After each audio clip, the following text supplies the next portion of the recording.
Assalamualaikum. Waalaikumsalam warahmatullahi wabarakatuh.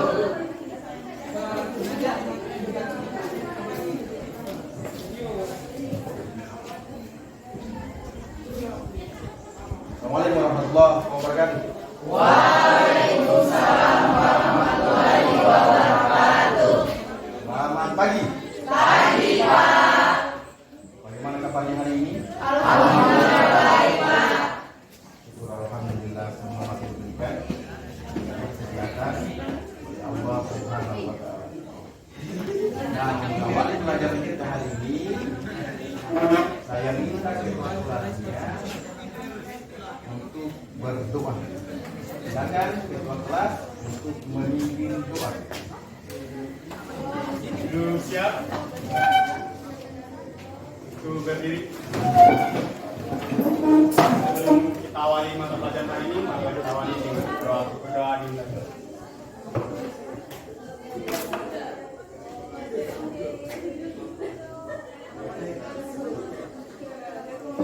Berdoa selesai. Jadi kembali. Terima kasih.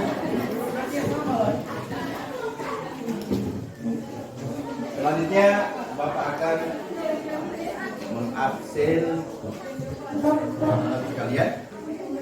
Ya.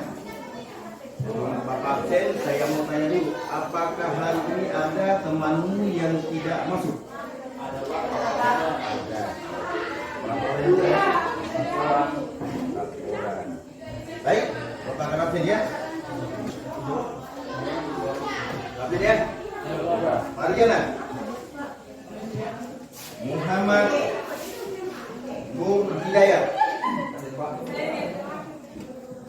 Nurrais Darmawan, Putri Rahmat. Oh, Rahmat yang tidak datang. Rahmatul Azhar. Bapak juga ya. Rahmawati Hermawan. Rahmid Yurfahmi, Ria Syafitri. Ada enggak orangnya? Oh iya. Ria Syafitri, Irasi juga. Rika Andriati, Rizka Yanti, Saiful Sardino Ramadan. Sastian Satriani, Selviana Sumitro, Zeni Yaldin, Cindy Dwi Amalia, Siti Nurmalia Putri, Rubianti Nurrahmi, Tawaludi, Pak. Syukur, Imarden, Hadir. Pak Ufi, Daki. Yura Yusri Ramadan, Hadir. Yusrin, Pak. Tiga. Alhamdulillah dari 28 siswa sudah memenuhi disiplin ya untuk pelajaran pendidikan Pancasila dan kewarganegaraan. Nah, anak-anak sekalian, sebelum kita membahas pelajaran kita untuk lebih menyemangati rasa cinta kita terhadap tanah air kita, Bapak akan menayangkan lagu nasional.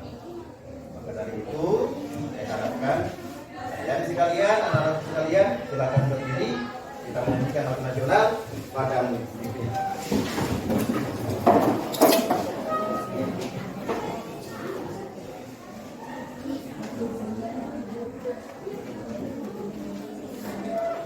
Bentar ya.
Silakan duduk kembali.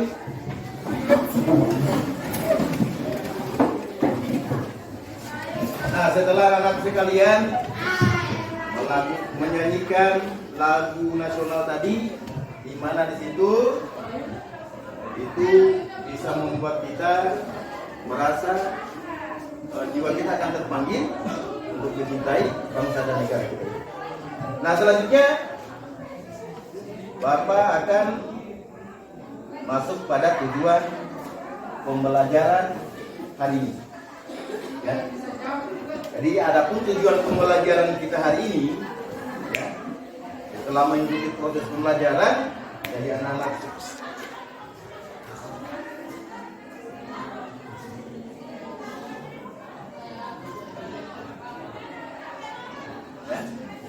Jelas? Jelas?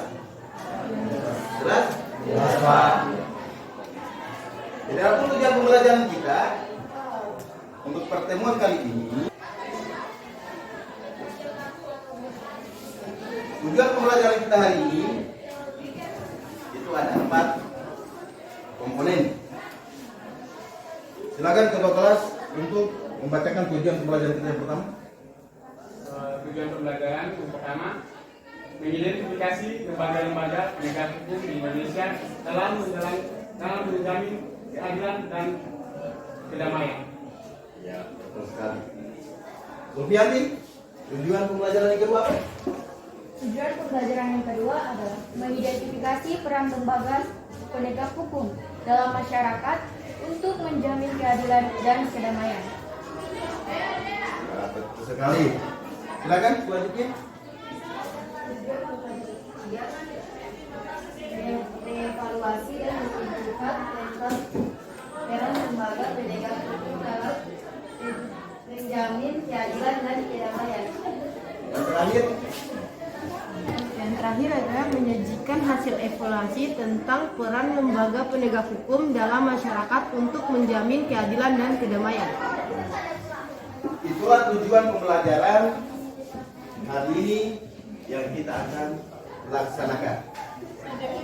Nah, anak-anak sekalian, dari tujuan pembelajaran tadi, akan perlu Bapak sampaikan bahwa untuk model pembelajaran kita hari ini adalah berbasis masalah atau problem based learning dengan pendekatan saintifik, teknologi, pedagogi, content knowledge, atau menggunakan bukan hanya sumbernya dari buku, tapi bisa juga melalui internet.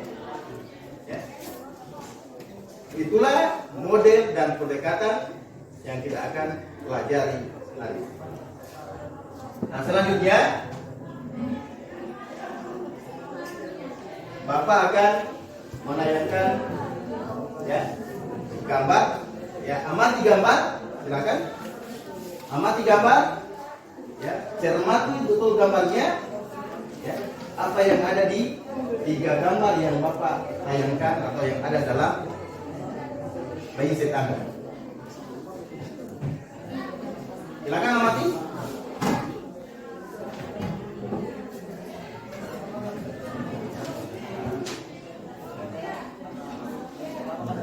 Siapa? Angkat tangan. Boleh angkat tangan, tunjuk tangan. Siapa yang disebutkan? Silakan. Gambar pertama adalah gambar kepolisian. Gambar kepolisian, gambar yang pertama. Tepat sekali. Masih ada? Sufianti. Gambar kedua adalah gambar Kejaksaan Republik Indonesia. Gambar kedua adalah gambar Kejaksaan Republik Indonesia. Tepat sekali. Masih ada? Satu gambar lagi. Yang ketiga itu gambar hakim sebagai pelaksanaan kekuasaan kehakiman.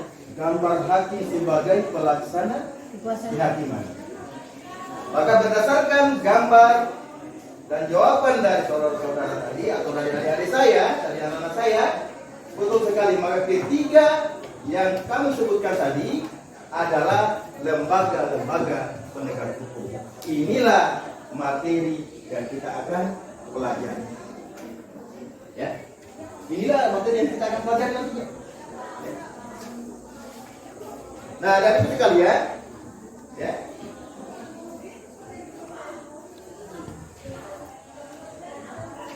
Minggu yang lalu Bapak telah membagi kelompok menjadi 4 kelompok.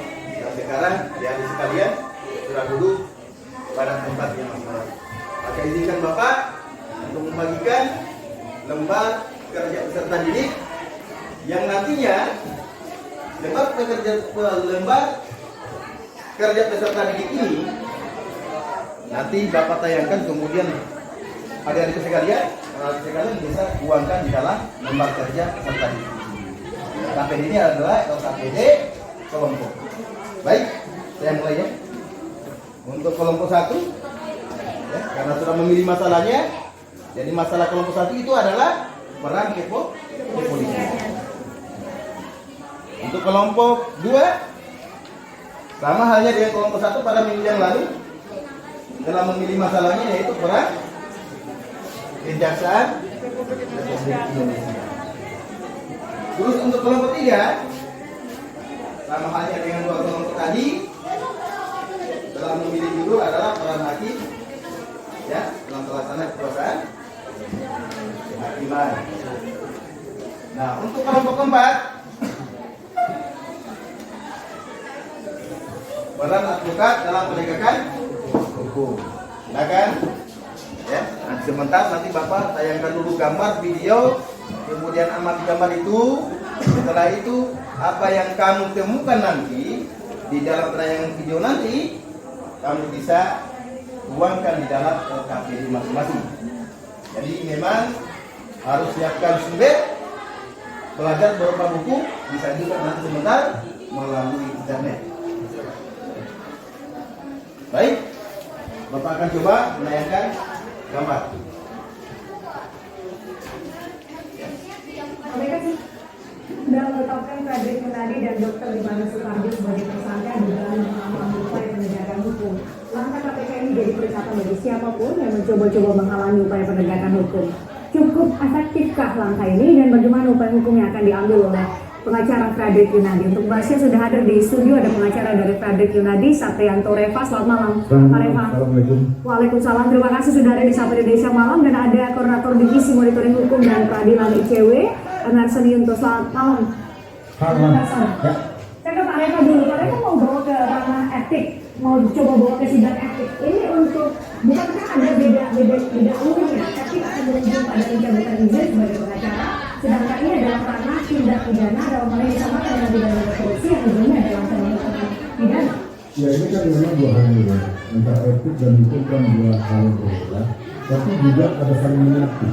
Karena kalau pelanggaran hukum itu kan ujungnya juga pelanggaran etik. Nah, kita juga aparat penegak hukum punya kode etik yang dilakukan. Kita dibuktikan juga apakah memang ada pelanggaran. Tapi kan bukan berarti bisa menunda proses penyidikan di KPK. Ada meminta menunda. Yang namanya permohonan kan bisa saja. Kami hanya mengajukan permohonan untuk dilakukan penundaan, berikan kami kesempatan. Alasannya kenapa harus itu dulu? Udah itu dulu? Tapi dari sisi kepentingan kami seperti itu. Kalaupun akhirnya tidak dikabulkan, itu kan kewenangan mereka. Silahkan aja proses itu berjalan. Tapi kami tetap akan melakukan proses itu. Kalau secara proses hukum di KPK apa yang namanya pembelaan Anda untuk Pak Frederick? Tentu saya belum bisa sampaikan ya, karena kan itu kan rahasia kita ini, menjelaskan apa yang saya lakukan. Tapi yang pasti kami akan membuktikan bahwa apa yang disangkakan oleh KPK kepada Pak Frederick dia sudah melanggar pasal 21 itu tidak benar. Itu tidak benar. Itu Anda akan buktikan. Tapi dalam proses hukum mungkin banyak yang memang, tapi ada yang lebih terkenal. Dulu ada pengacara Nani Sri Wahyuni, istri dari Nazarudin juga yang pernah dijerat dengan pasal 21 Undang-Undang Tipikor. Ini bukan sesuatu yang baru. Dari catatan ICW bahkan ada 4, termasuk Pak Frederick. Mungkin masih ada kejaksaan yang pertama kali menetapkan terdapat advokat sebagai tersangka pasal 21. Ada mengatakan dari tahu itu dan dihukum saya 4 tahun penjara di Mahkamah Agung karena dia memberikan keterangan palsu berkaitan dengan keberadaan kliennya. Kemudian kedua ada kasus nenek. Di kasus nenek dihukum 7 tahun. Ini memberikan efek, saya pikir efek jerah. Peringatan bagi siapapun, sepakat dengan judulnya. Peringatan bagi siapapun, jangan berupaya menghalang-halangi proses penyidikan pelanggaran kasus korupsi karena ada pasal 21. Nanti bisa ancamannya 5-12 tahun. Nah ini harus jadi perhatian betul bagi siapapun. Kita kalau siapa, tapi mungkin dokter atau pihak-pihak lain yang tidak berkaitan dengan kasus, tapi dia berupaya menghalangi proses yang sedang ditangani oleh penegak hukum. Siapapun. Jadi gimana nih kebenarannya? Kita nggak tahu apa seperti yang disebutkan oleh Komisioner KPK. Ya kan kalau dari yang disampaikan KPK ya tadi dia bilang ada rekam medis palsu. Dugaan tadi dikatakan rekam medis palsu, tanda kutip memesan satu lantai untuk sebelum terjadi kecelakaan. Sebelum kejadian kecelakaan ini kan dugaan-dugaan yang harus juga ada buktinya. Saya yakin sekali bahwa Ketika sebagai tersangka. betul. KPK juga ketika menetapkan sebagai tersangka bukti sangat kuat dan pengalaman yang sudah hampir 99% kasus yang dijadikan tersangka oleh KPK itu berujung ke pengadilan dan divonis bersalah pengadilan. Nah ini tinggal pengacaranya punya argumentasi apa soal ini. Kalau dia keberatan simpel, ya selain pembelaan yang sudah disampaikan dari secara lisan, dia bisa mengajukan upaya pra peradilan. Upaya pra peradilan gitu kan ya, barangkali itu kan cara pandang KPK seperti itu, ya. Kita juga hargai. Tapi kita kan juga punya cara pandang yang berbeda. Jadi ketika kami menerima surat pemberitahuan dimulai pendidikan, kemudian surat panggilan, kan kaget. ke Pak Fredrik ini. Iya, kan kaget. Panggilan surat. Kalian amati gambar tadi, masing-masing kelompok silakan diskusikan, ya, berkenaan dengan yang ada dalam LKPD yang kelompok sendiri, ya. Boleh melalui sumber buku yang kalian sudah pegang ataupun bisa juga melalui internet. Ya. Silakan diskusikan apa yang telah Bapak sayangkan untuk kalian tadi. Silakan. Ada permasalahan berkenaan dengan teknis bagaimana penyelesaian LKPD, boleh komunikasi dengan Bapak, nanti Bapak ya akan berikan ya. Silakan.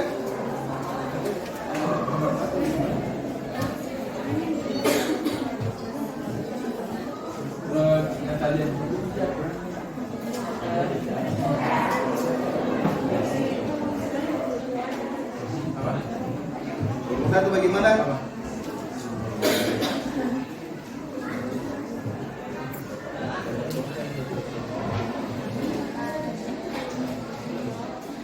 Jadi untuk kelompok satu karena judulnya itu ada laporan kepolisian, ya. Jadi dituangkan dalam LKPD-nya itu bukan hanya perannya saja, tetapi bisa fungsinya ataupun dasar hukum ya peran kepolisian itu sendiri. Boleh, ya.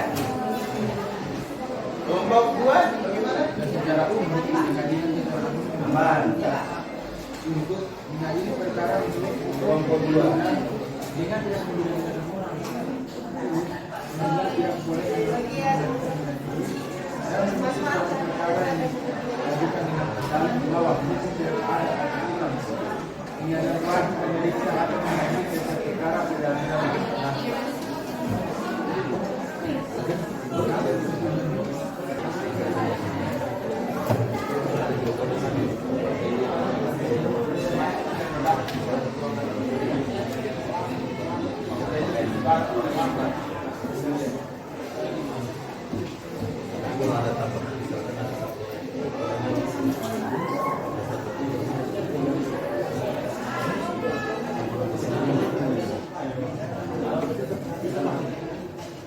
kelompok tiga bagaimana?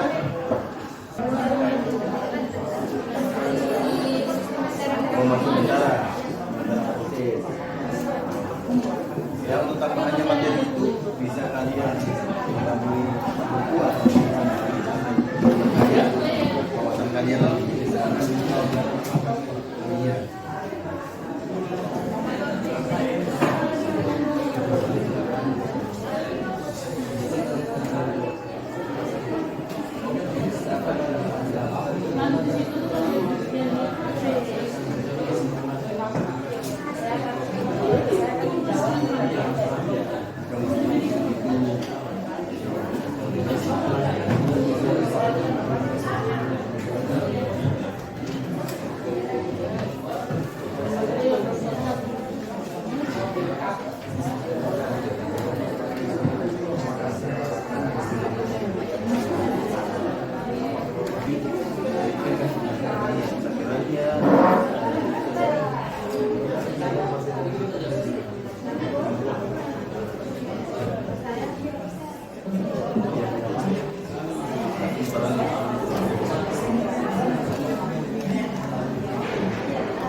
hasil diskusinya, kemudian masukan-masukan dari anggota kelompoknya.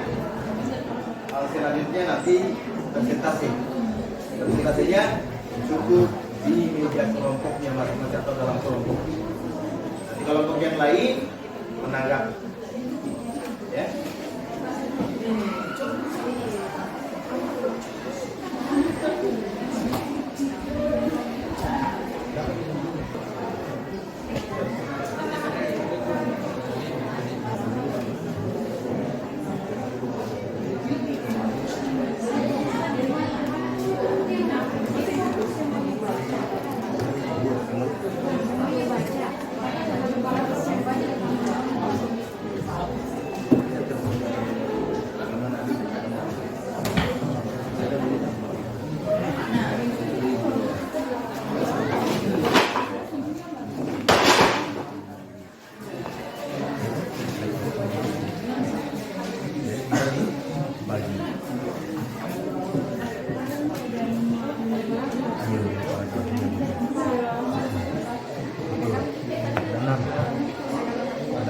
Dibagi saja kan? Enggak, biar 6 orang dapat. Dapat bendera. Betul. Tinggal pintar-pintar ya kan?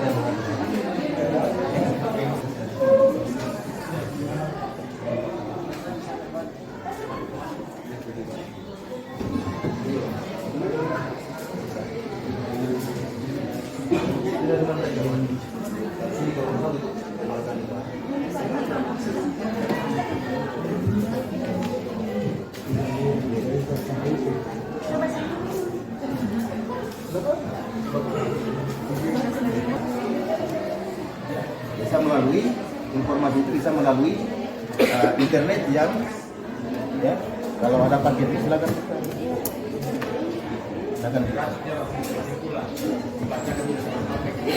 yang selain itu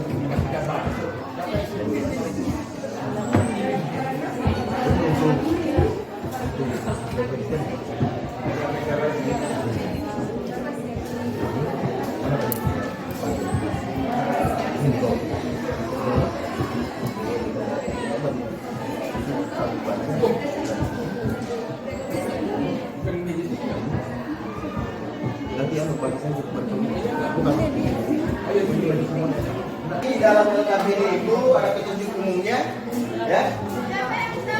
Tuliskan hasil diskusi kelompok kalian berkenaan dengan tayangan video tadi, ya. Dari hasil tayangan video tadi, kemudian selain dari tayangan video tadi, bisa juga kalian mengambil dari sumber buku yang Bapak sudah bagikan sama kalian. Terus bisa juga melalui internet, ya. Internet. Itu silakan kalian kerjakan. Nanti kalau sudah ada yang selesai, ya boleh tunjuk tangan untuk mempresentasikan atau membacakan hasil diskusinya masing-masing.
Ulang. Silakan.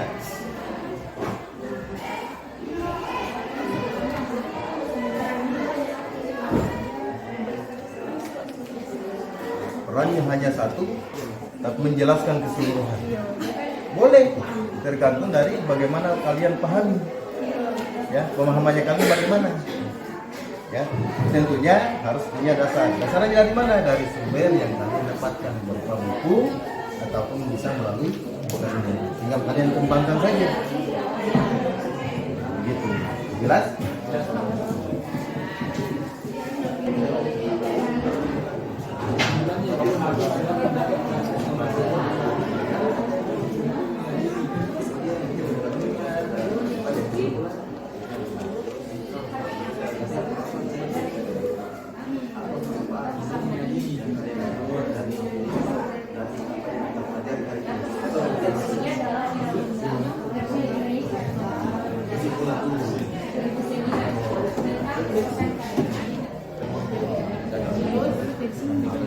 Dan pengertian hakim ada pejabat. Dari hakim ada pejabat yang dari kesini. Terus lanjut lagi berdasarkan undang-undang tersebut, kekuasaan kehakiman di Indonesia dilakukan oleh Mahkamah Agung. Badan peradilan yang berada di bawah Mahkamah Agung meliputi badan peradilan yang berada di lingkungan peradilan umum, peradilan agama, peradilan militer, dan peradilan tata negara, serta oleh sebuah Mahkamah Konstitusi di Indonesia. Sampai di situ. Ya.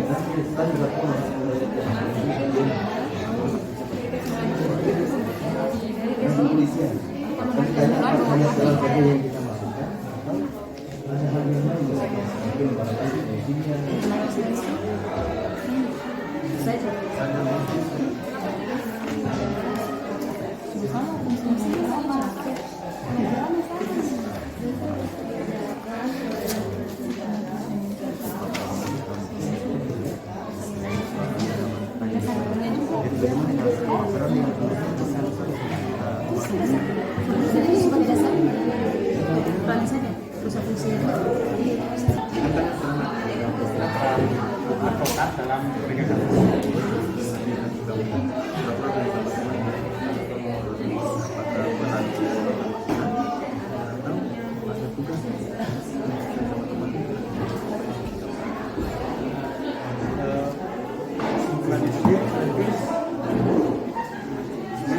Pengertian yang akan kita bacakan sebentar, kan ada pengertian advokat dan beberapa tugas advokat. Jadi di halaman 46 dibaca nanti sebentar dari advokat, pengertian advokat sampai ke tugas-tugasnya tadi. Terus sebentar yang lain tolong didiskusikan tentang siapa yang akan refleksi dulu, tentang refleksinya itu.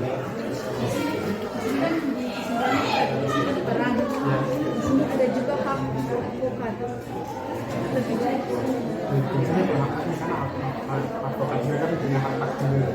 Biasanya untuk kita kesimpulan.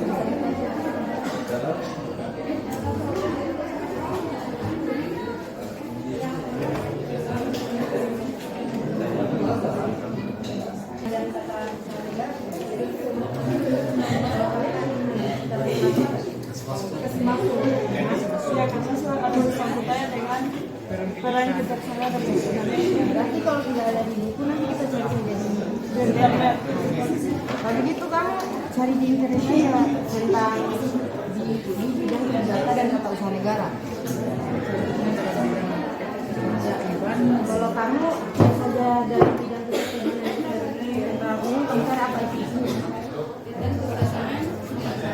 Nanti kamu yang tulis jawabannya.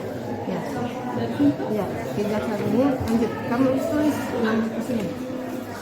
Kejaksaan dikelompokkan menjadi 3 bidang.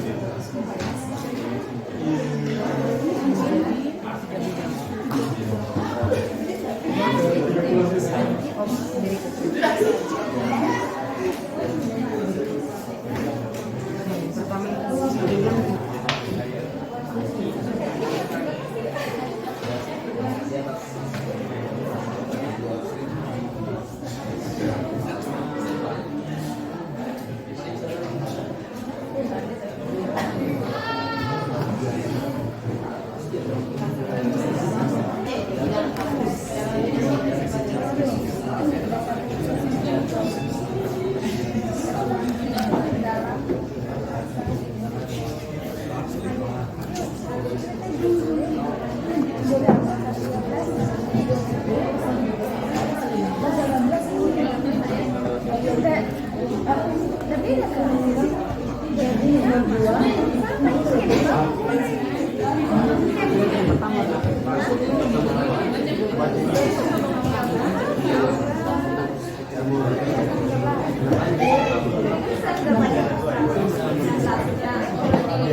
kebijakan penegak hukum.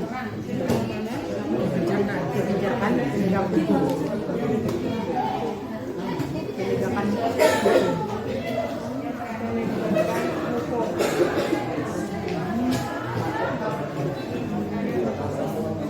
Yang ketiga itu pengawasan peredaran barang cetakan. Pengawasan peredaran barang cetakan.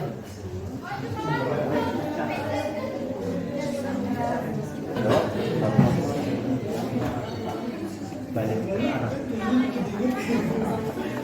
Penjelasan sama kelompok satu, kelompok lain cepat tanya, jauh satukan.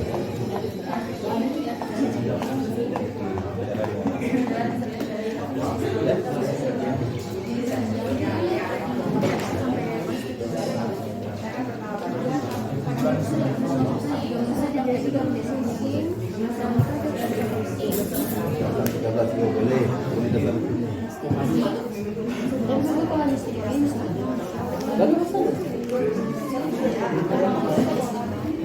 kalau mau tambahkan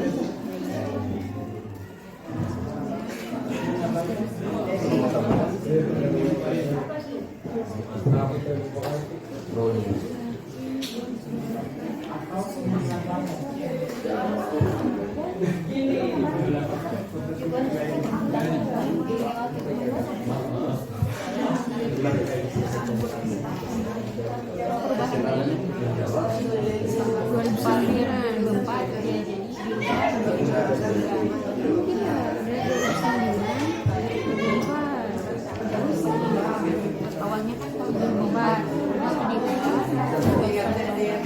di 2009. jadi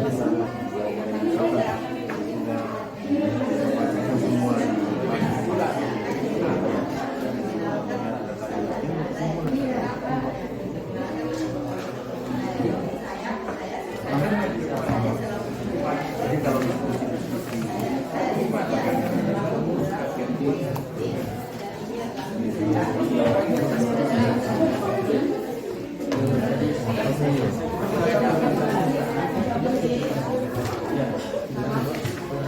Klien pentingnya kliennya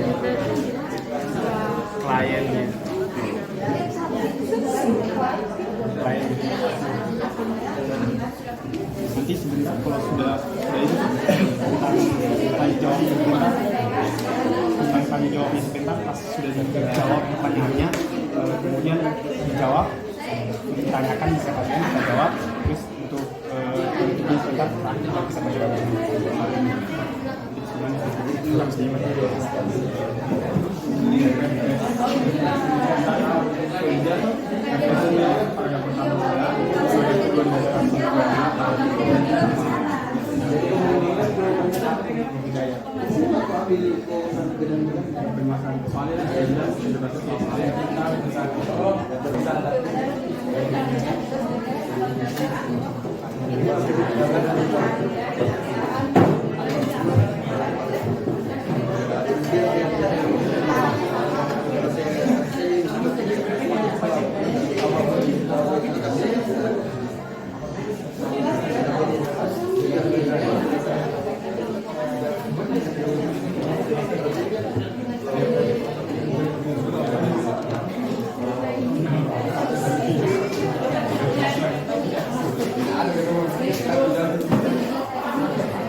Ada yang sudah selesai?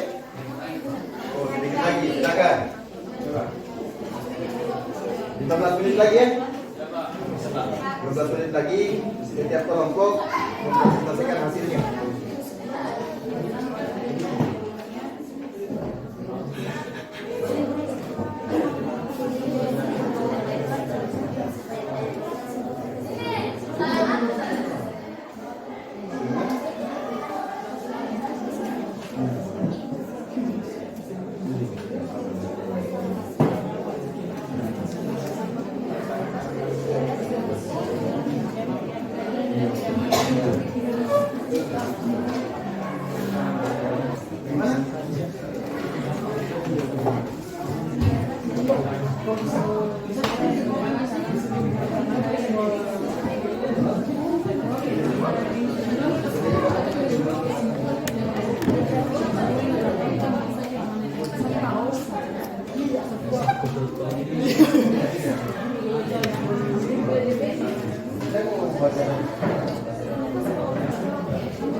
Sudah ada kelompok yang sudah selesai? Sudah? Ada kelompok yang selesai kalau presentasikan hasilnya? Kelompok satu bagaimana? Silakan. Ya, kelompok satu.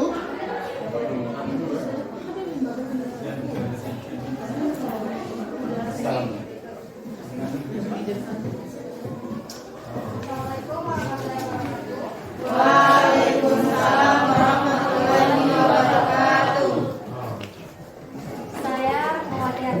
Sebagai moderator dari kelompok 1 akan memulai diskusi ini. Kepada teman saya Rika Andrianti akan membacakan hasil diskusi kelompok kami. Saya perwakilan dari kelompok 1 akan membacakan hasil diskusi kami. Peran Kepolisian Republik Indonesia atau Polri. Kepolisian Republik Indonesia atau yang sering disingkat Polri merupakan lembaga negara yang berperan dalam memelihara keamanan dan ketertiban masyarakat, menegakkan hukum, serta memberikan perlindungan, pengayoman, dan pelayanan kepada masyarakat dalam rangka terpeliharanya keamanan dalam negeri. Peran Polri yaitu A. Melakukan penangkapan, penahanan, penggeledahan, dan penyitaan. B.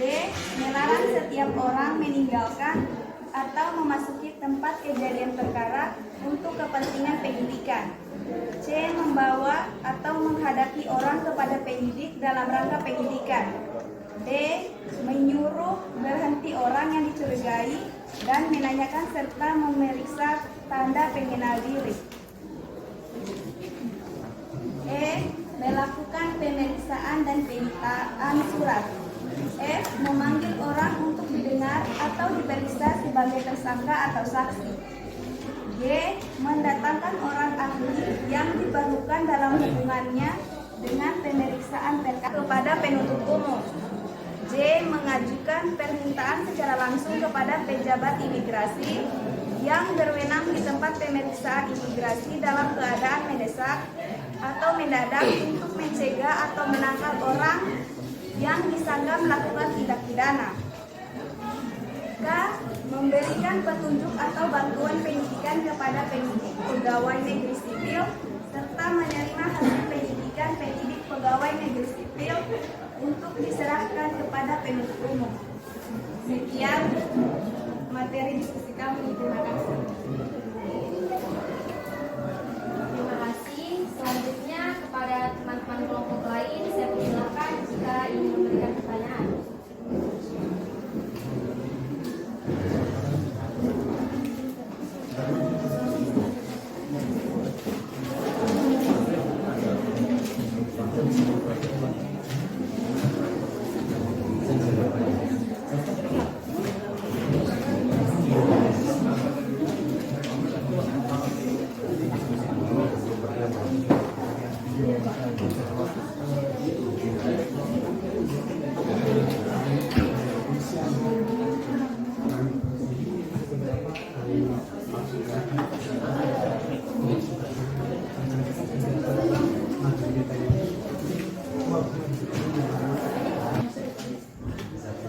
Saya mau bertanya. Perkenalkan, nama saya Sekian dari kelompok 2 ingin bertanya kepada kelompok 1.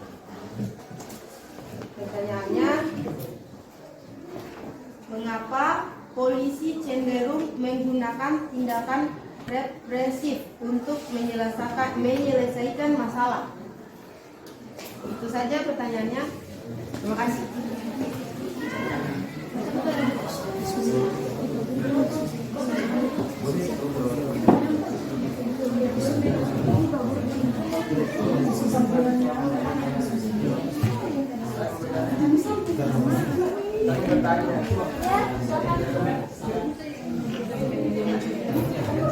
Assalamualaikum warahmatullahi wabarakatuh. Saya dari kelompok 3 akan memberikan pertanyaan kepada kelompok 1. Bagaimana peran kepolisian negara dalam kehidupan bermasyarakat?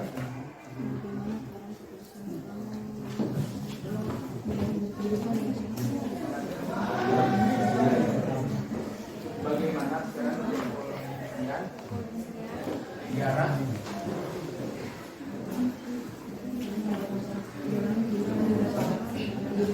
dalam kehidupan masyarakat? Ya, saya Fadil Ramadan dari kelompok 4. Terima kasih untuk kesempatan yang telah diberikan untuk mengajukan pertanyaan kepada kelompok 1. Pertanyaan saya adalah bagaimana peran kepolisian dalam mengatasi perilaku menyimpang?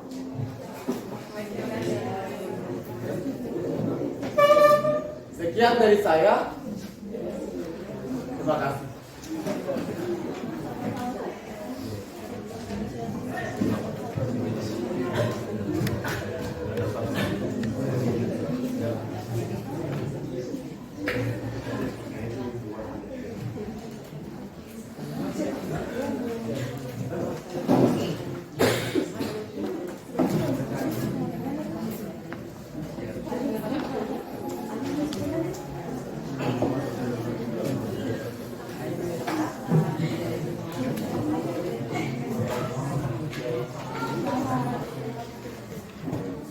Baiklah, kami akan menjawab pertanyaan pertama dari kelompok 2.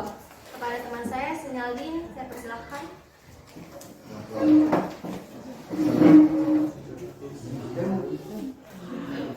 Warahmatullahi wabarakatuh.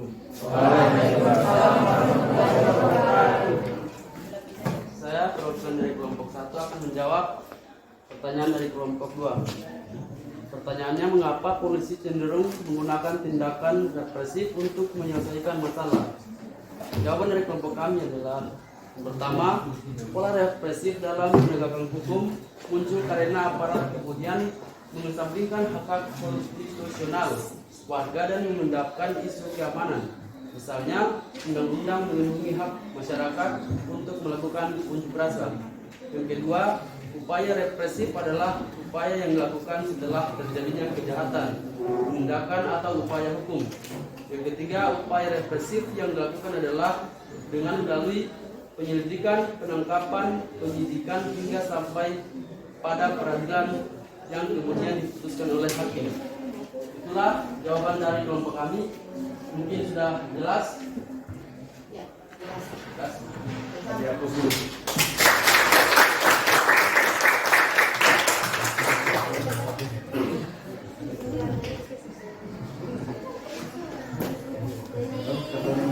Untuk pertanyaan dari kelompok 3, saya persilakan kepada teman saya, Sofiana, untuk menjawab. Saya perwakilan dari kelompok 1 akan menjawab pertanyaan dari kelompok 3. Pertanyaannya, bagaimana peran kepolisian negara dalam kehidupan bermasyarakat? Jawabannya, kepolisian negara Republik Indonesia merupakan alat negara yang berperan dalam memelihara keamanan dan ketertiban masyarakat, menegakkan hukum, serta memberi perlindungan, pengayoman, dan pelayanan kepada masyarakat dalam rangka terpeliharanya keamanan dalam negeri. Mungkin itu saja yang saya sampaikan. Apakah jawabannya sudah jelas?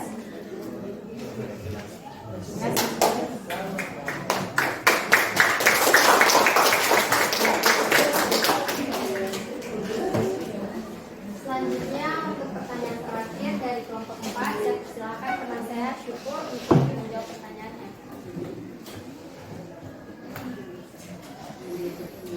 Saya perwakilan dari kelompok 1 akan menjawab pertanyaan dari kelompok 4. Soalnya, bagaimana peran kepolisian dalam mengatasi perilaku menyimpang?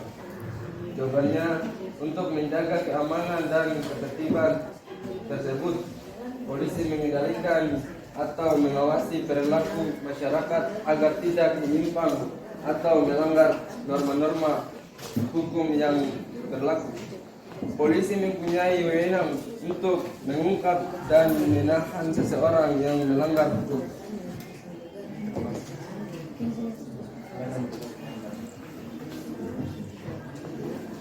Dari kelompok saya, selanjutnya saya akan membacakan kesimpulan dari pertanyaan tadi. Pertanyaan pertama, mengapa polisi cenderung menggunakan tindakan represif untuk menyelesaikan masalah? Kesimpulannya, upaya represif adalah upaya yang dilakukan setelah terjadinya kejahatan, penindakan, atau upaya hukum. Itu kesimpulan saya untuk peran kepolisian negara Republik Indonesia berperan dalam memelihara keamanan dan ketertiban masyarakat. Itu kesimpulannya. Untuk pertanyaan dari kelompok 4, pertanyaannya, bagaimana peran kepolisian dalam mengatasi perilaku menyimpang? Kesimpulannya, polisi mengendalikan atau mengawasi perilaku masyarakat agar tidak menyimpang atau melanggar norma-norma hukum yang berlaku. Itu kesimpulan dari saya. Terima kasih. Dihapus dulu untuk kelompok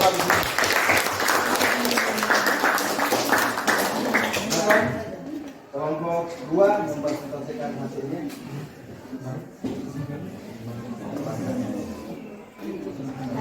Assalamualaikum warahmatullahi wabarakatuh. Waalaikumsalam warahmatullahi wabarakatuh.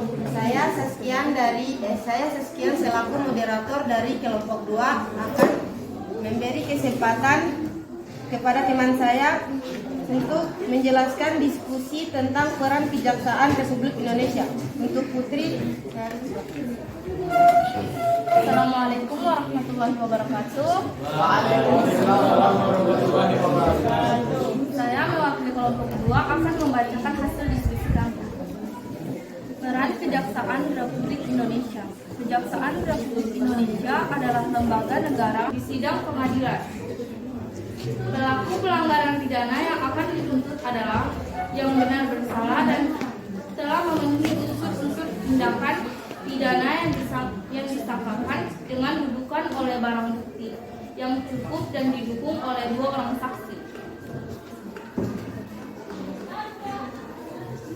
Ya, jadi saya akan melanjutkan dari teman saya materi yang dia bawakan. Keberadaan Kejaksaan Republik Indonesia diatur dalam Undang-Undang Republik Indonesia Nomor 16 Tahun 2004 tentang Kejaksaan Republik Indonesia. Pasal 2 remasi hukum, perlindungan kepentingan umum, penegakan hak asasi manusia, serta memberantas korupsi dan nepotisme yang lebih sering dikenal dengan KKN. Adapun yang menjadi tugas dan wewenang kejaksaan dikelompokkan menjadi 3 bidang. Di bidang pidana, melakukan penuntutan, melaksanakan penetapan hakim dan putusan pengadilan yang telah memperoleh kekuatan hukum tetap. Selanjutnya di bidang perdata dan tata usaha negara, yaitu peningkatan kesadaran hukum masyarakat, pengamanan kebijakan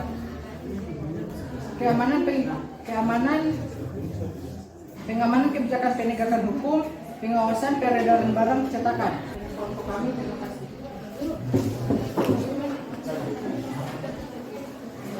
Ya, itu adalah penjelasan dari kelompok kami. Saya akan memberi kesempatan untuk kelompok lain untuk bertanya.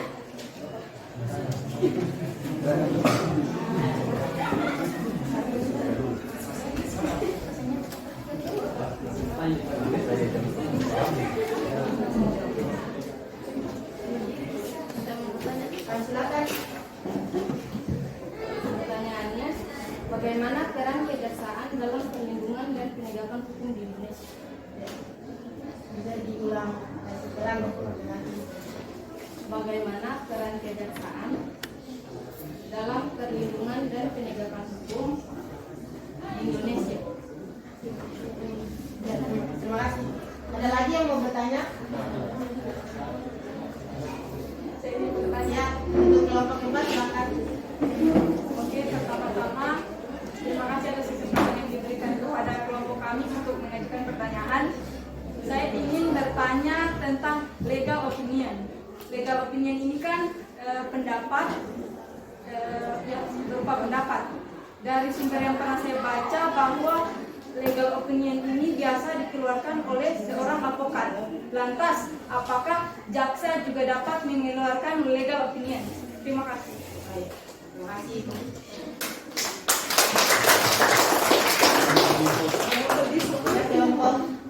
Kelompok 3. Ya, silakan.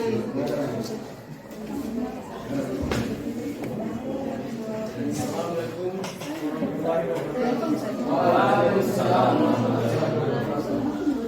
Nama saya Saiful. Ya. Saya dari kelompok 3 ingin memberikan pertanyaan kepada kelompok 2. Silakan.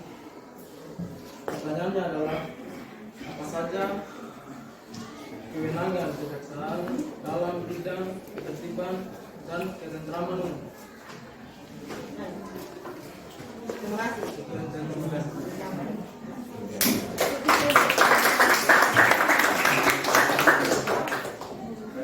Terima kasih atas pertanyaan-pertanyaan dari kelompok teman-teman. Saya akan memberi kesempatan teman saya, Sandiani, untuk menjawab pertanyaan dari kelompok 1. Ya, saya akan menjawab pertanyaan kalian. Kelompok 1. Pertanyaannya, bagaimana peran kejaksaan dalam perlindungan dan penegakan hukum di Indonesia? Jawaban kami, Lembaga Penegak Hukum, Kejaksaan Republik Indonesia sebagai salah satu lembaga penegak hukum di Indonesia yang mempunyai tugas dan fungsi sebagai penyidik pada tindak pidana tertentu, penuntut umum, pelaksanaan penetapan hakim, pelaksanaan putusan pengadilan yang telah oleh kekuasaan hukum tetap dan melakukan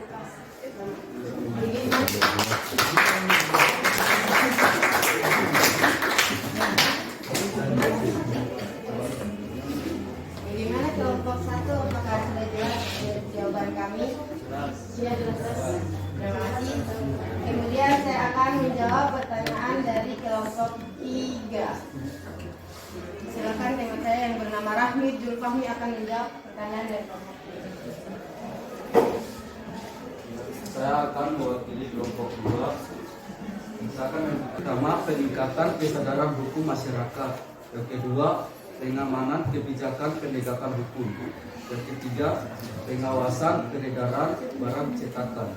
Yang keempat, pengawasan aliran kepercayaan yang dapat membahayakan masyarakat dan negara. Itu saja, mungkin saya kira sudah jelas. Terima kasih.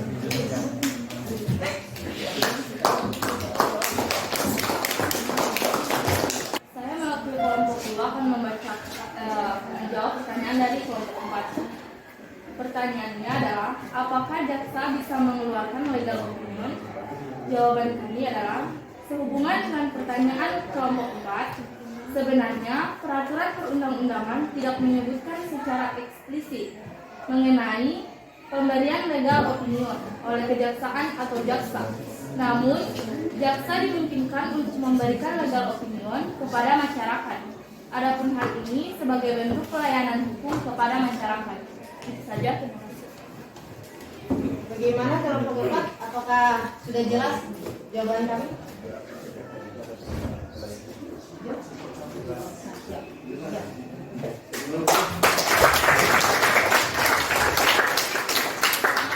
Saya akan memberi kesimpulan dari materi yang saya bawakan, yaitu tentang peran Kejaksaan Republik Indonesia, yaitu Kejaksaan Republik Indonesia sebagai salah satu lembaga penegak hukum di Indonesia yang mempunyai tugas dan fungsi sebagai penyidik pada tindakan pidana tertentu, penuntut umum, pelaksanaan penetapan hakim, pelaksanaan putusan pengadilan yang telah memperoleh kekuatan hukum tetap, melakukan pengawasan terhadap pelaksanaan putusan pidana bermasyarakat, pidana pengawasan dan lepas bermasyarakat. Itulah kesimpulan yang kami berikan. Ya, demikian dari kelompok 2. Wabillahi taufiq wal hidayah. Wassalamualaikum warahmatullahi wabarakatuh. Silakan kelompok selanjutnya mempresentasikan hasil dari Assalamualaikum warahmatullahi wabarakatuh. Saya selaku ketua moderator dari kelompok 3, kami akan memaparkan materi tentang peran hukum, peran hakim pelaksana kekuasaan hakim. Selanjutnya saya akan memberikan kesempatan kepada rekan saya untuk membacakan hasil diskusi kami. Terima kasih moderator. Saya akan membacakan kesimpulan dari hasil diskusi kami. Peran hakim pelaksana kekuasaan keagamaan. Hakim adalah pejabat peradilan negara yang diberi wewenang oleh undang-undang untuk mengadili. Nah, peran hakim pelaksana kekuasaan kehakiman adalah mengadili perkara menurut hukum dengan tidak membeda-bedakan orang. Pengadilan tidak boleh menolak untuk memeriksa, mengadili, dan memutuskan suatu perkara yang diajukan dengan dalih bahwa hukum tidak ada atau kurang. Pengadilan wajib memeriksa dan mengadili setiap perkara peradilan yang masuk. Oke, sekian dari kelompok kami. Wabarakatuh.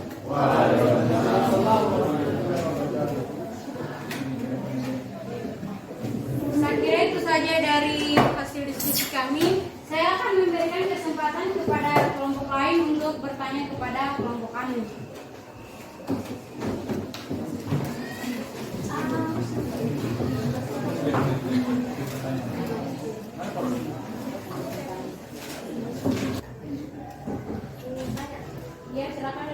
Saya dari kelompok 1 ingin memberikan pertanyaan. Pertanyaannya, apakah putusan hakim sangat penting dalam menyelesaikan satu sengketa? Oke, terima kasih dari kelompok 1. Selanjutnya kelompok lain yang mau bertanya. Silakan dari kelompok 4.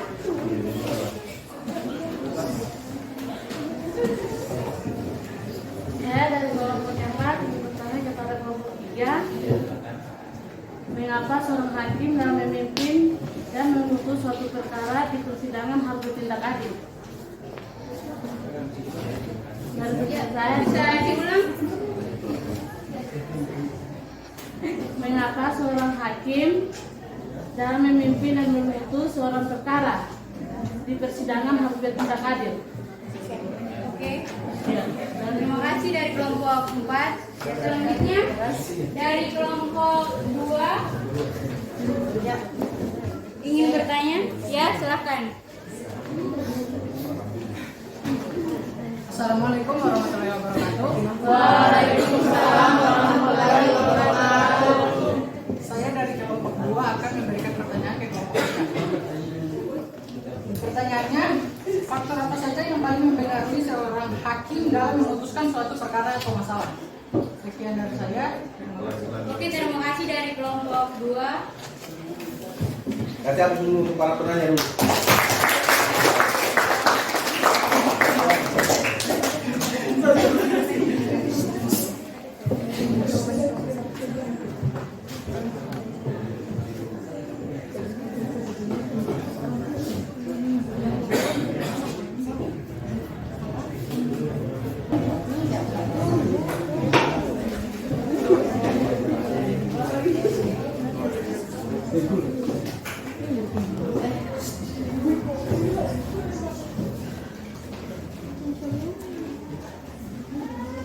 Baik, saya akan menjawab dari pertanyaan kelompok-kelompok lain. Saya akan mempersilakan kepada rekan saya, Syamaluddin, untuk menjawab pertanyaan dari kelompok 1.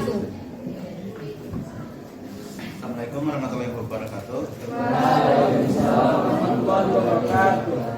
Saya mewakili dari kelompok 3 akan menjawab pertanyaan dari kelompok 1. Apakah putusan hakim sangat penting dalam menyelesaikan satu sengketa?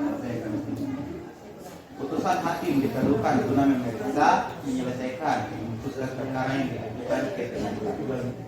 Putusan tersebut jangan sampai memperkeruh masalah atau bahkan menimbulkan kontroversi bagi masyarakat ataupun praktisi hukum lainnya. Sekian dari saya. Bisa diulang lagi. Jelas kita kurang dengarkan. Putusan hakim diperlukan guna memeriksa, menyelesaikan, memutuskan perkara yang diajukan ke pengadilan. Putusan tersebut jangan sampai memperkeruh masalah atau bahkan menimbulkan kontroversi bagi masyarakat ataupun praktisi hukum lainnya. Terima kasih. Saya kira itu saja dari Syamaluddin. Bagaimana dari kelompok 1? Apakah sudah jelas dari jawaban kami? Jelas.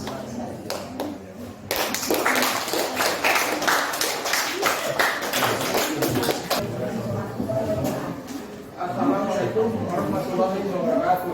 Waalaikumsalam warahmatullahi wabarakatuh. Saya akan menjawab pertanyaan dari kelompok 2. Faktor apa saja yang paling mempengaruhi seorang hakim dalam memutuskan suatu perkara? Jawaban saya itu paling besar pengaruhnya bagi hakim dalam memutuskan suatu perkara adalah opini publik. Para hakim akan sangat memperhatikan pendapat masyarakat terhadap kasus yang ditanganinya. Seorang hakim mengikuti hakim lain untuk perkara yang sejenis, yaitu pertimbangan psikologis, penyebab praktis, dan pendapat yang sama. Sumber hukum yang tidak tertulis salah satunya kegiatan tidak tertulis. Sekian dan mungkin ada yang jelas atau semua. Jadi faktor yang paling besar itu mempengaruhi bagi hakim dalam memutuskan suatu perkara adalah opini. opini publik. Ya. Ya, begitu saya mengerti dari kami. Jelas.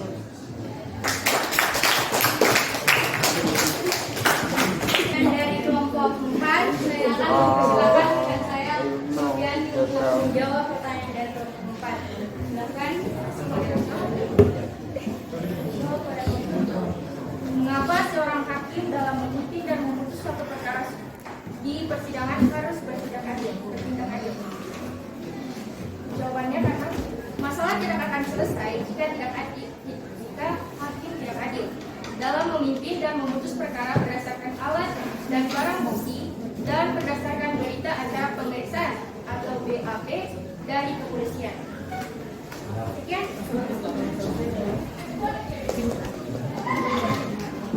Saya kira itu saja jawaban dari kelompok lain dari pertanyaan dari kelompok kami untuk pertanyaan kelompok lain.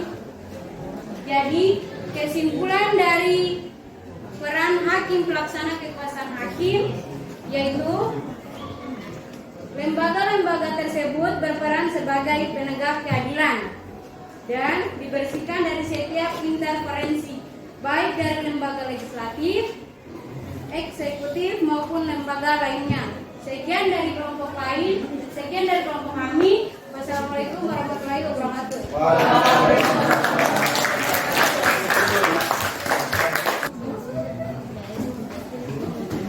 Bismillahirrahmanirrahim. Assalamualaikum warahmatullahi wabarakatuh.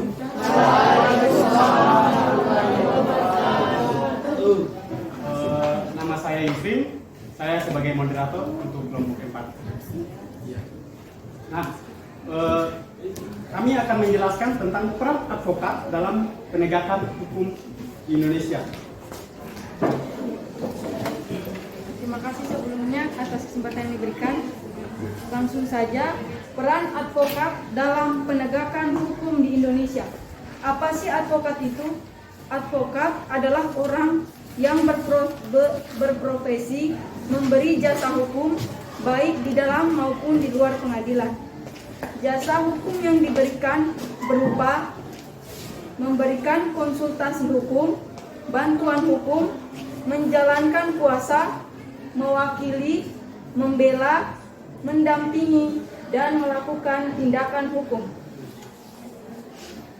Adapun persyaratan untuk menjadi advokat di Indonesia diatur dalam pasal 3 Undang-Undang Republik Indonesia nomor 18 tahun 2003 tentang advokat, yaitu 1. Warga negara Republik Indonesia, 2.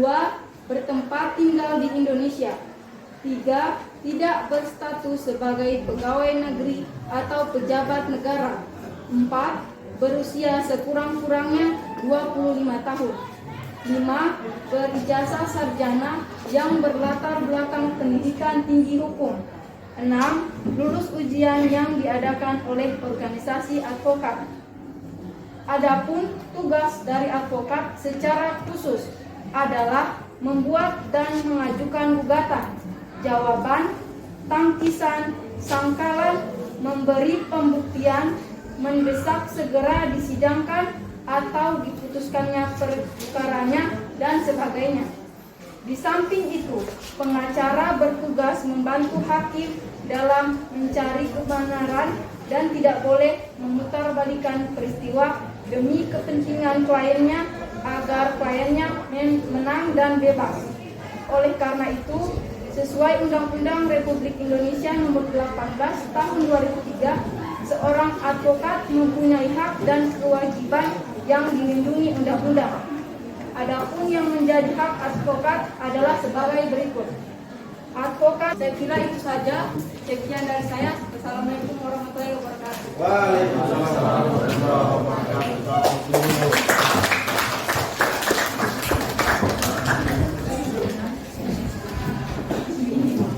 Demikian apa yang telah disampaikan oleh rekan saya.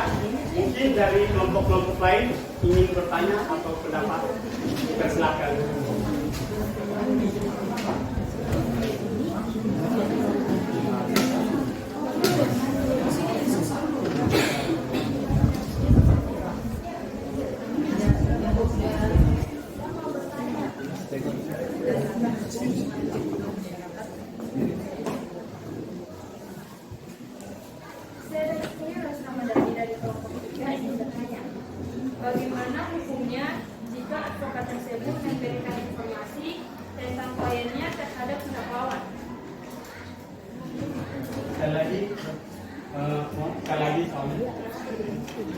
Bagaimana hukumnya jika advokat tersebut memberikan informasi mengenai kliennya terhadap pihak lawan?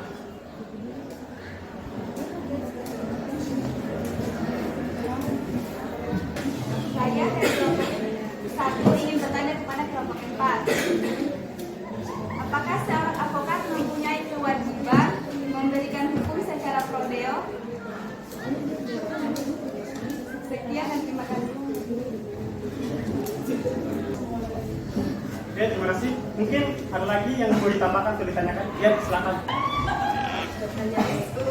Mengapa advokat memiliki peranan yang sangat penting dalam perlindungan dan penegakan hukum? Coba jelaskan. Dari saya.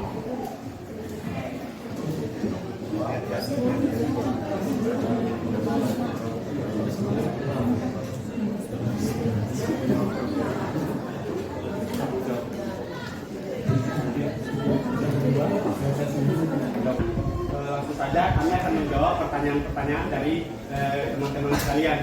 Jadi untuk kelompok pertanyaan dari kelompok 1 akan dijawab langsung oleh rekan saya atas nama Yesa Fikri. Silakan.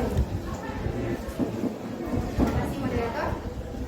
Pertanyaannya, apakah seorang advokat mempunyai kewajiban memberikan bantuan hukum secara pro deo? Jawabannya, advokat sebagai suatu officium nobil atau menjunjung tinggi profesi advokat sebagai profesi terhormat memiliki kewajiban untuk memberikan bantuan hukum secara cuma-cuma sebagaimana diamanatkan undang-undang advokat. Sekian dari saya. Sekian dari jawaban dari teman saya kepada kelompok 1 tentang pertanyaannya. Puas atau jelas? Siapa dulu?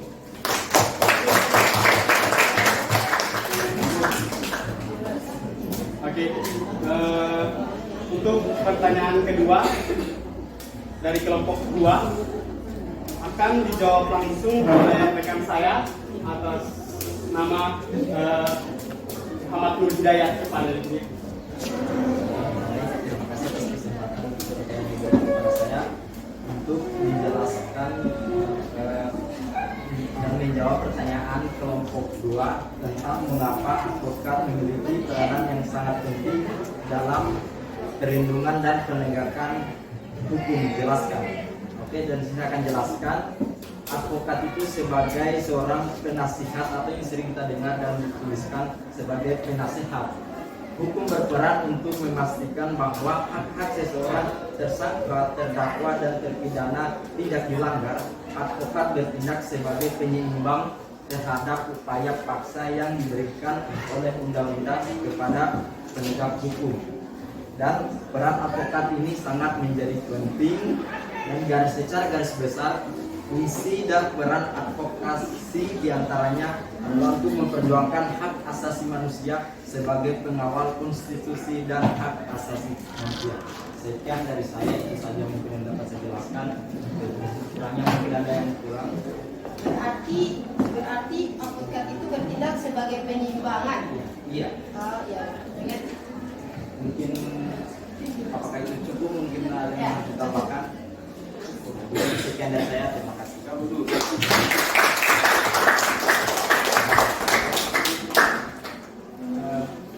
Demikian tadi apa yang sudah dijelaskan oleh rekan saya mengenai pertanyaan dari kelompok 2. Untuk pertanyaan dari kelompok 3 sendiri akan dijawab oleh saya sendiri. Dan pertanyaannya tadi itu, hukum jika advokat memberikan informasi mengenai kliennya terhadap pihak lawan. Nah, sesuai dengan pasal 19 ayat 1 Undang-Undang Advokat menyatakan, di situ dinyatakan bahwasanya advokat wajib merahasiakan segala sesuatu yang diketahuinya atau yang didapat dari kliennya karena hubungan profesinya. Nah, dari situ sudah dijelaskan bahwasanya advokat tidak boleh menyampaikan atau harus merahasiakan segala sesuatu yang diketahuinya dan untuk kepada yang diketahuinya dari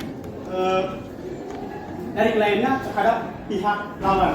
Nah, apabila seorang advokat dapat seorang advokat menyampaikan apa yang diketahuinya dari kliennya kepada pihak lawan, maka advokat tersebut akan dikenakan pasal 6 huruf A Undang-Undang Nomor 18 Tahun 2003 yang menyatakan tentang advokat dapat dikenakan tindakan dengan alasan mengabaikan atau menelantarkan kepentingan kliennya.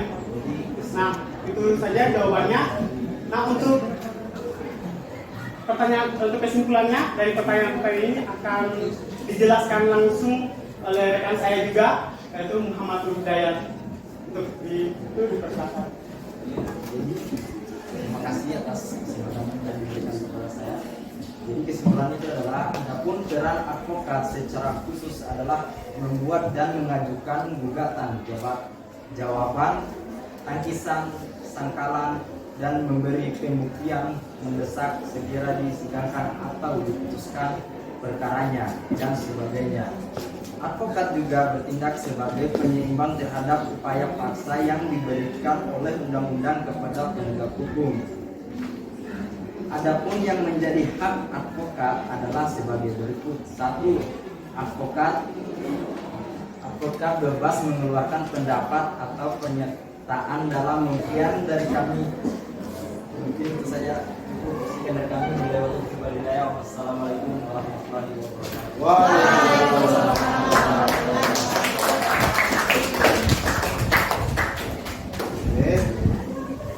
Semua kelompok sudah selesai presentasinya ya? Sudah selesai presentasinya. Apa yang dipresentasikan tadi? Nah, selanjutnya ya, kegiatan kalian sudah presentasikan tadi, maka bisa disimpulkan bahwa polisi, kejaksaan, hakim, dan advokat, mereka ini adalah lembaga-lembaga penegak hukum yang ada di Indonesia. Itu yang pertama, yang Bapak sampaikan. Nah, sebelum saya menutup pelajaran ini, ya,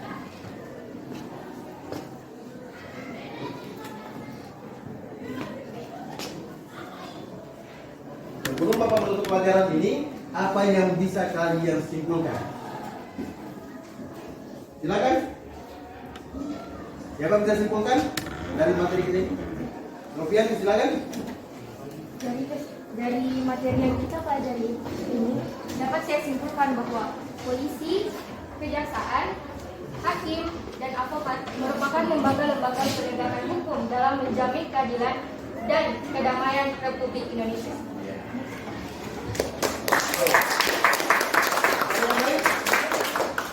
Masih ada yang mau menyimpulkan? Masih ada? Masih ada? Masih ada?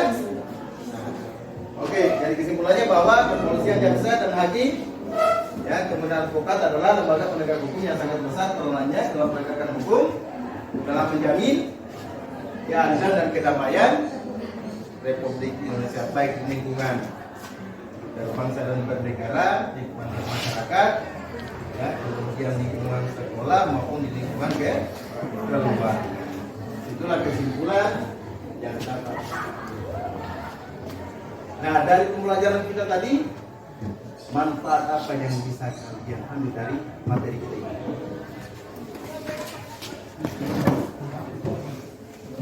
Silakan. Silakan angkat tangan.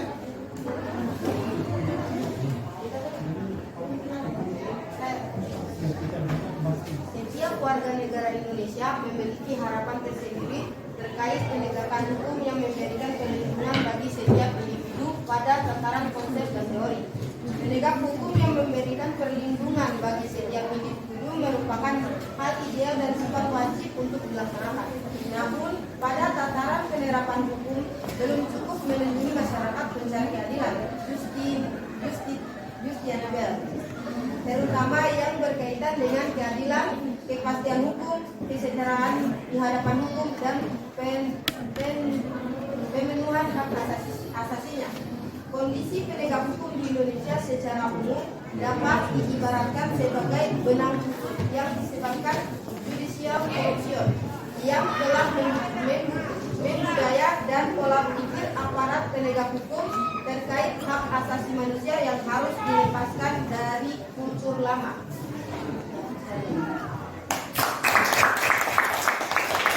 Ada manfaat yang lain dari pelajaran ini? Apa manfaat untuk kelompok yang lain atau siswa yang lain? Silakan. Silakan. Di bidang hak asasi manusia, saya sebagai masyarakat Indonesia telah berubah dari masyarakat majemuk yang memiliki rasa sosial yang tinggi menjadi manusia Indonesia yang memiliki degradasi nilai-nilai kemanusiaan yang mencemaskan. Hal ini diperlihatkan dengan aksi intoleransi kekerasan, anarkisme, perlawanan terhadap hukum dan sebaliknya. Melalui bentuk-bentuk pengadilan massa yang berujung pada tindakan-tindakan pelanggaran HAM. Bahkan di sisi lain, sejarah menceritakan ada juga penegak hukum yang seharusnya melindungi hak asasi manusia warganya, malah berbuat sebaliknya. Itu saja, Pak. Terima kasih. Siapa dulu? Yang lain? Masih ada? Silakan kelompok Yusri. Iya. Yang dapat manfaatnya yaitu kita dapat mengetahui bahwasanya penegakan hukum di Indonesia masih belum jauh berbeda dengan tahun-tahun sebelumnya. Masih banyak terjadi pelanggaran hak asasi manusia serta belum ada jaminan penyelesaian beberapa persoalan hukum tertentu akibat kurang tegasnya pengalaman asas. Persamaan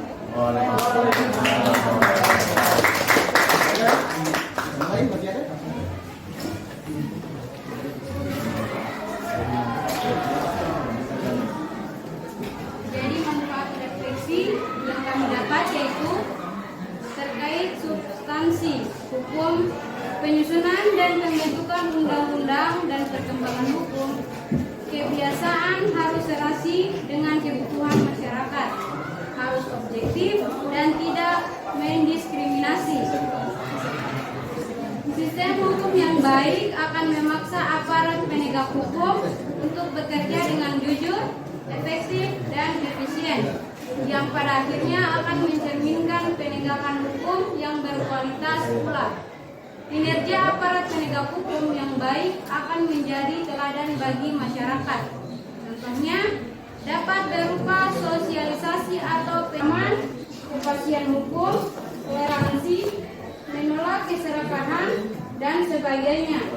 Sekian. Wassalamualaikum warahmatullahi wabarakatuh. Tambahan? Berbeda-beda manfaat yang diambil dari materi kita hari ini. Maka selanjutnya, ya, sebelum saya menutup pelajaran, maka saya sampaikan untuk materi yang akan datang.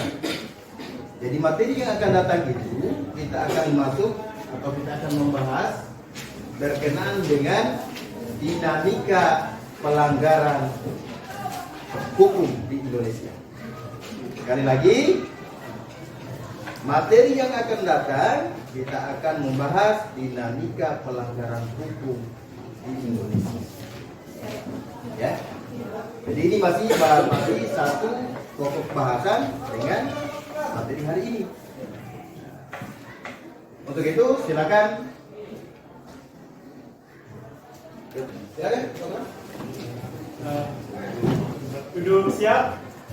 Duduk berdiri. Sebelum kita menutup mata pelajaran untuk hari ini, marilah kita awali dengan berdoa. Berdoa dimulai.